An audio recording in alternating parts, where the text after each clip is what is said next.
Bienvenue mesdames et messieurs à cette édition du journal sur votre chaîne au cours de laquelle nous allons vous parler de cet accident de circulation qui s'est produit l'après-midi de ce vendredi sur l'avenue André Lumbu. Nous sommes au quartier Kabulamechi.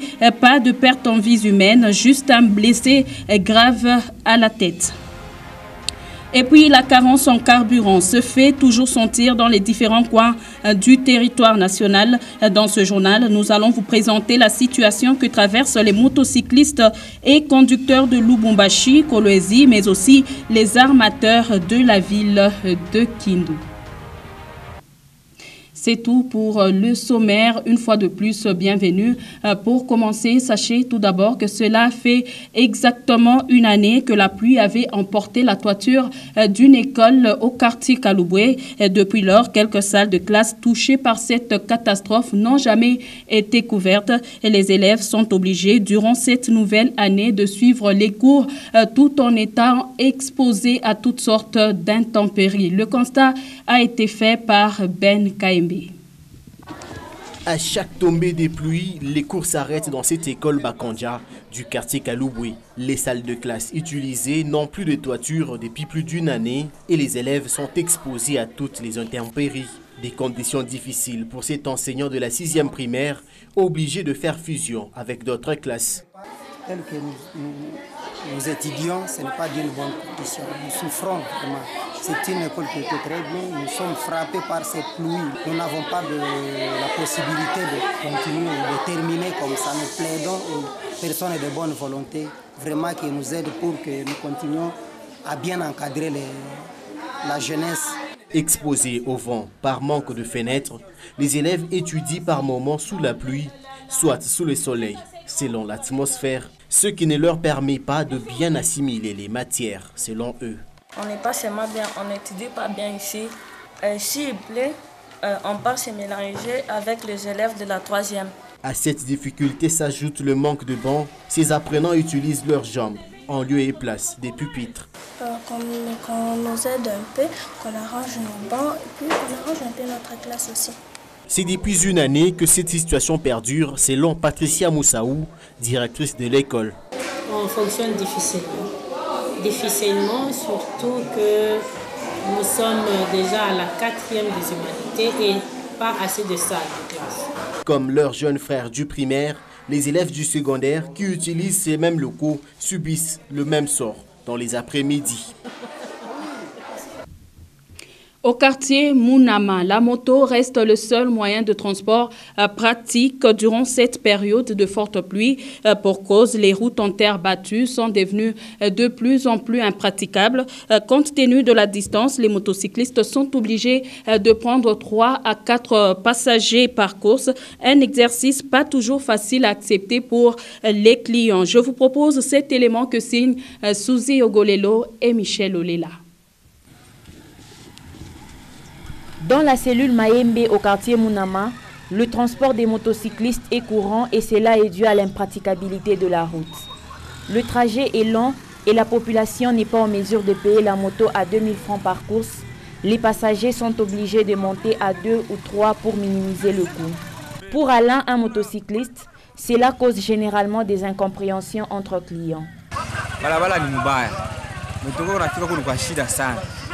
Sikebekele sawa na bakira mpaka muka aka kakaburi mukasha bajaka kipande na kisa kufika kule barabara ni mbaya. Na transport yako kwetu distance ni mrefu. Hakuna jinsi ya mtu yepeka fani ni alipe 2000 francs kutoka Kalebuka tipaka ku Maembe. Il faut bantu bawiri 2000 francs. Et pour cette dame, cela lui causerait un problème avec son mari. Non, je choisis kupenda parce que si mon mari anaona binti vya vile, ça va créer des problèmes. Oui, kama ni mwanamke mwenzangu, simfamie. Oka niko mjamo hivi. Mimi kupanda. Kama ni mishipende, nizipanda mimi peke kwa moto. Mbo asitechika kupanda. Asitechika kupanda juu ni papwana wabenyewe. Na kama ni mwingine atechika kupanda njoo ya barabara kwa mbaya, mamoto hiyo unatumika huko sana. Ule mwanamke mwenye ashina na bwana anachika kupanda hata na mwanaume lwake anapandaka. Na ule kuna bwana anakatalaka kupanda na mwanaume paka na mwanamke mwenzake. Crispin Isake est chef du quartier Munama. Tuna quelques cas tunapataka incompréhension surtout kwa ba clients ba motard. Na bo benye ba motard parce que chaque fois du fait que trajet au murefu la fois passée tulipataka mtu mwana kuya bibi yake alipanda na mwanaume moto. Ye bwana anasema non ule ni paka bwana yake, alors c'était prévu tuite na motard akuye du fait que tulibayua va faire voir ti quand même tulibarudisha na ka. Le manque de canalisation serait la cause majeure du délabrement des routes du quartier Munama et la moto reste le seul moyen de transport plus efficace et pratique dans cette partie de la ville. Et puis cette information, le coordonnateur du bureau de liaison du Lualaba dans le Haut-Katanga s'est rendu jeudi 20 janvier 2022 à l'Institut Nourou de la commune de Kamalondo. Chekin Malandji a ramené à ses enfants orphelins plusieurs biens en nature, dont des vivres et non-vivres. Aussi, il a payé les frais d'études de toute cette catégorie d'enfants. Le patron du bureau de liaison du Lualaba basé à Lubumbashi était accompagné de quelques-uns des collaborateurs et de quelques invités. On en parle avec Diane Kassongonyota. Je suis un aveugle.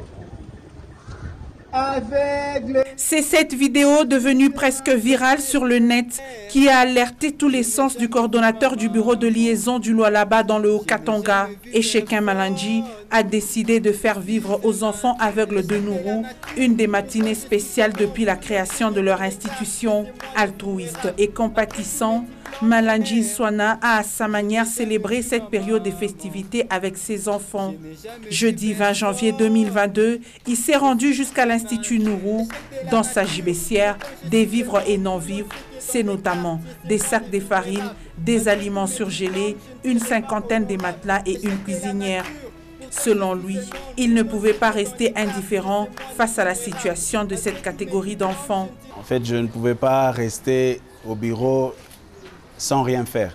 Si je suis avec vous ici, c'est grâce d'abord au Dieu le Père Tout-Puissant et aussi grâce à deux personnes.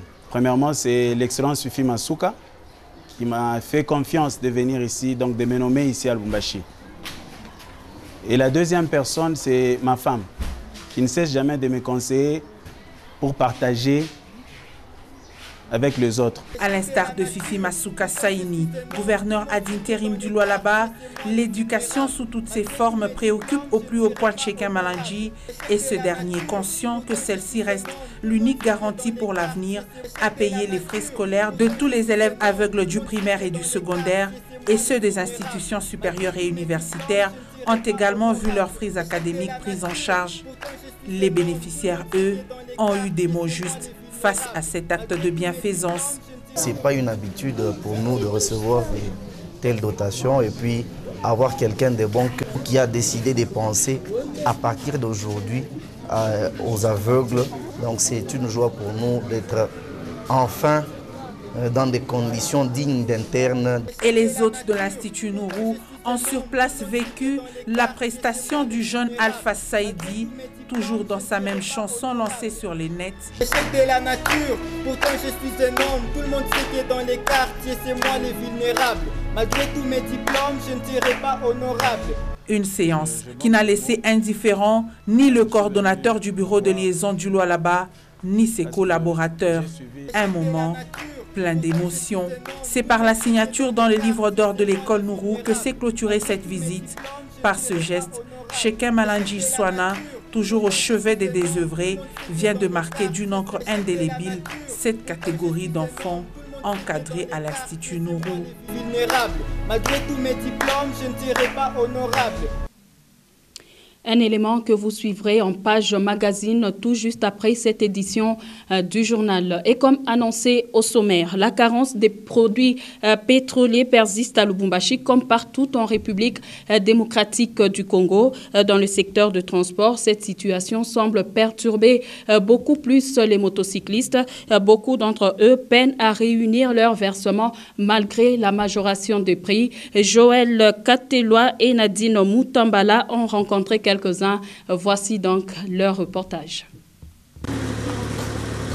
Depuis plus d'une semaine, les choses ne tournaient plus bien pour les motocyclistes de Kaboula-Michi. Certains sont obligés de passer des longues heures au niveau des stations-service pour espérer trouver du carburant. Des longs moments d'attente qui constituent un manque à gagner selon eux. Pour Justin Kaumbu, un motocycliste œuvrant sur l'avenue André Lumbu, certains sont servis rapidement en complicité avec les agents de sécurité. Bela kulomba d'abord unatosha unakopere mbele kama ni sécurité iko pale ou bien policier iko pale pa ile station njo anakujisha pa we kupata yenye carburant, c'est un grand problème. Cette rareté des carburants à Lubumbashi a pour conséquence la difficulté de réunir les recettes communément appelées versements. Selon François Sabou, un autre motocycliste œuvrant dans cette partie de Lubumbashi, cela serait la raison de la majoration des prix des transports. Aujourd'hui, nous avons même difficile de réunir vraiment les recettes comme on les faisait auparavant. Et voir même le transport qui a au moins bougé à cause de cette carence-là de carburant. À lui d'ajouter que cela ne résout pas l'affaire. Bien qu'on transportait auparavant à 500, 1000 francs, mais présentement nous transportons à 1000 francs par course. Il n'y a plus de courses de 500. Mais tout ça ne sert à rien parce que les clients ne montent plus comme ça se faisait auparavant. Des négociations seraient en cours au niveau national pour trouver la solution à la carence des produits. À Lubumbashi, la situation semble préoccupante sur terrain. Et c'est depuis jeudi dernier que le conducteur des pirogues de la ville de Kindu observe un arrêt de travail. À cet effet, les usagers connaissent d'énormes difficultés pour atteindre le beach central de Kindu. Cela est dû à la hausse du prix de baril, comme nous le dit ici Priscille Mouelois. Avec 200 francs congolais, les habitants de Kindu pouvaient atteindre le beach central de Kindu à l'aide d'une pirogue. Depuis jeudi dernier, tout semblait être impossible car le prix avait doublé. À cause de la hausse du prix de carburant et sa rareté, les conducteurs ont observé un arrêt de travail depuis jeudi dernier. Hors caméra, un armateur a affirmé que le manque d'intérêt économique est à démontrer. Il a par ailleurs ajouté que 200 francs congolais par passager pour la traversée ne leur est plus profitable à cause de la limitation du nombre de passagers. Une instruction donnée par le service habilité de Maniema. Le seul motif serait la réduction des risques d'accidents liés à la surcharge des embarcations. Pour autant, aucun conducteur ne peut transporter au-delà de 12 clients. 2400 francs congolais est le coût qui résulterait donc de chaque course. Cet arrêt de travail de la part des conducteurs est une forte inquiétude des élèves, étudiants et certains fonctionnaires urbano-ruraux. Ce n'est qu'après plusieurs plaintes des passagers que le service de commissariat fluvial a donné le prix de 200 francs congolais à chaque traversée. Malheureusement, les conducteurs ne sont pas d'accord avec cette décision.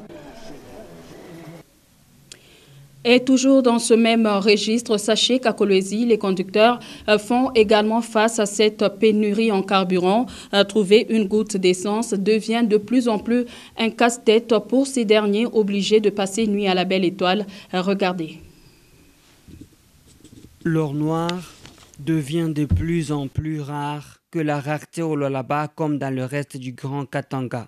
De ce fil d'attente, atteignant plus de kilomètres sont observables dans les quelques stations-service qui peuvent encore servir leurs clients sur toute l'étendue de Kolwezi. Les vendeurs de carburant, communément appelés Kadhafi, munis de bidons jaunes, ne sont pas à marge de cette pénurie énergétique. Donc,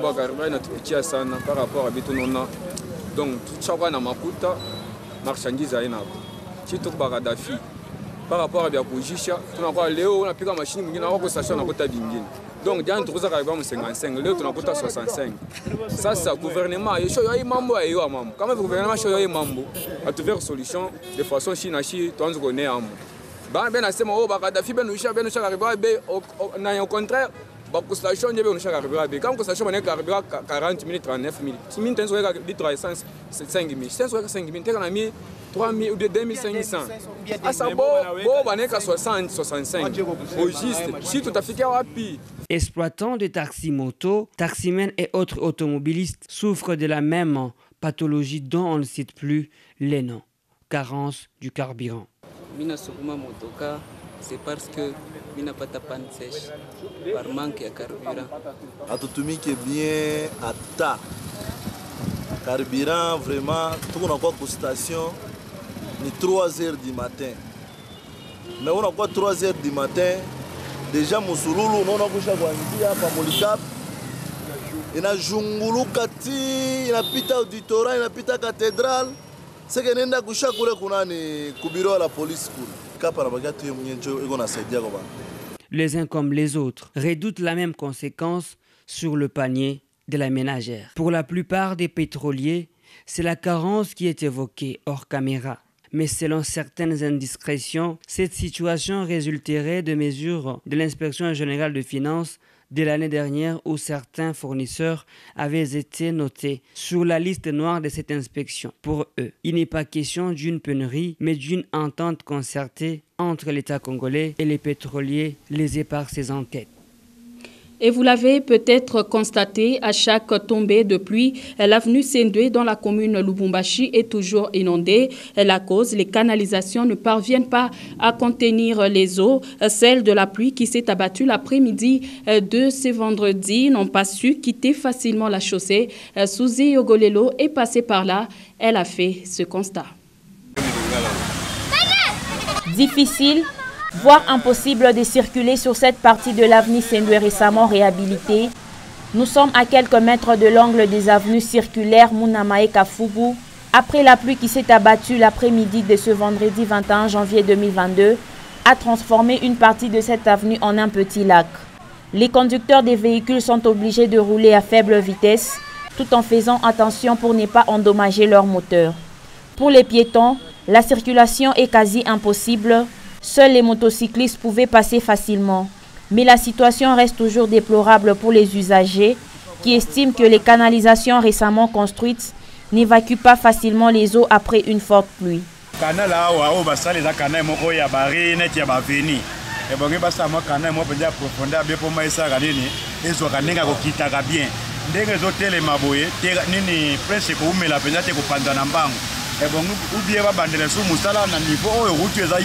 Kana moja mwa profondeur hata 1 metre fungwama.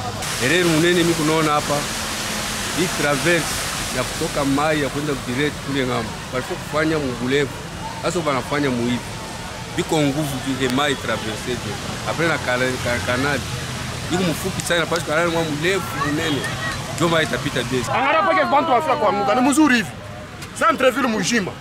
Benjenera banapita pa nyote tengeneze mabalabala maparametre kanine barebe banjia kuishe buchafu ya hivi centre ville Lubumbashi. Chaque fois utengeneza pa mabalabala. Hatuna mambo mengine tutafanya. La crainte de ces usagers, ajoute-t-il, est la dégradation rapide de cette chaussée récemment réhabilitée, car à en croire leurs propos, il faut attendre des heures pour remarquer la baisse des ciseaux.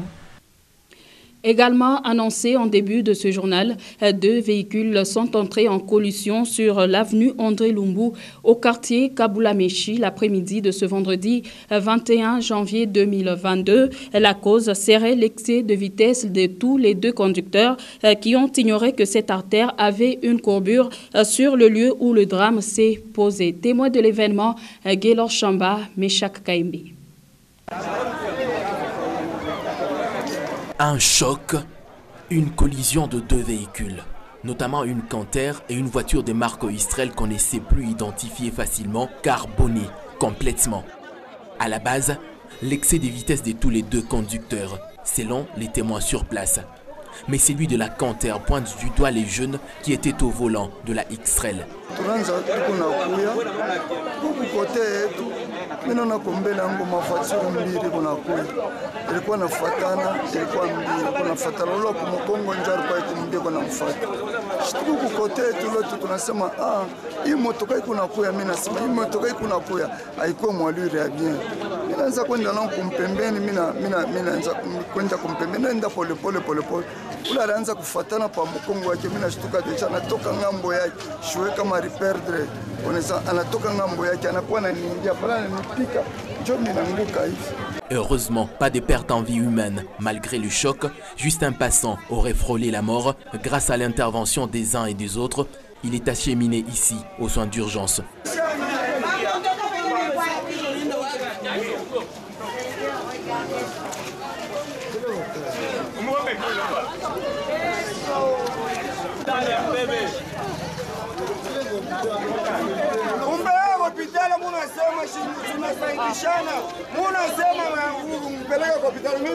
Tous les deux engins ont été sérieusement endommagés car le dégât matériel était énorme. Ainsi s'achève cette édition du journal, mesdames et messieurs. Mille merci à vous tous de l'avoir suivi.